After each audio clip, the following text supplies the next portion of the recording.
জাতীয় নাগরিক পার্টিকে শাপলা প্রতীক না দিতে অনড় নির্বাচন কমিশন।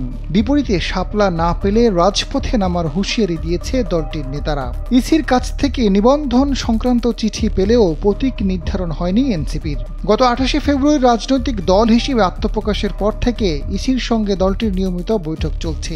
এপ্রিল মাস থেকে নির্বাচন সংক্রান্ত আইন, রাজনৈতিক দল নিবন্ধন প্রক্রিয়া, নিবন্ধনের সময়সীমা, প্রবাসীদের ভোটাধিকার সহ নির্বাচন কেন্দ্রিক নানা বিষয়ে আলোচনায় অংশ নিলেও শাপলা প্রতীক ইস্যুতে মুখোমুখি অবস্থানে নির্বাচন কমিশন ও এনসিপি।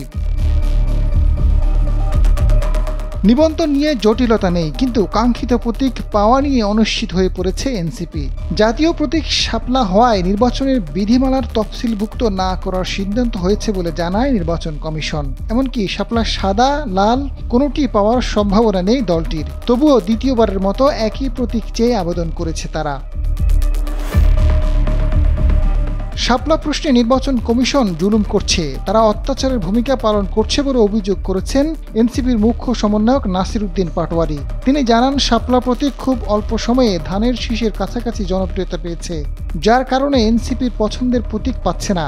বর্তমান ইসি যেভাবে চলছে তাতে দেশে সুষ্ঠু নির্বাচন দিতে পারবে না। প্রতীকের জন্য গণতান্ত্রিক প্রক্রিয়ায় আন্দোলন জারি থাকবে বলে জানান এই শীর্ষ নেতা।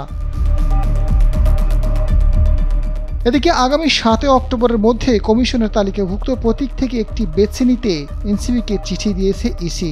দলটির প্রথম পছন্দ শাপলা নির্বাচন পরিচালনা বিধি 2008 এর 9(1) ধারা অনুযায়ী প্রতীকের তালিকায় নেই, তাই এটি দেওয়া সম্ভব নয়। ইসির এই চিঠি পাওয়ার পরও এনসিপি তাদের অবস্থান পরিবর্তন করবে না। দলটির যুগ্ম সদস্য সচিব ও আইনি সম্পাদক জহিরুল ইসলাম মুসা জানান, চিঠির জবাব তারা দেবেন, তবে শাপলা প্রতীকের ব্যাপারে অটল। শাপলা প্রতীক বরাদ্দ দিতে কোনো আইনি বাধা নেই। ইচ্ছাকৃতভাবে শাপলাকে বিধিমালা অন্তর্ভুক্ত না করে গড়িমসি করছে। রাজনৈতিকভাবে প্রভাবিত হয়ে কৌশলী অবস্থান নিয়েছে কমিশন।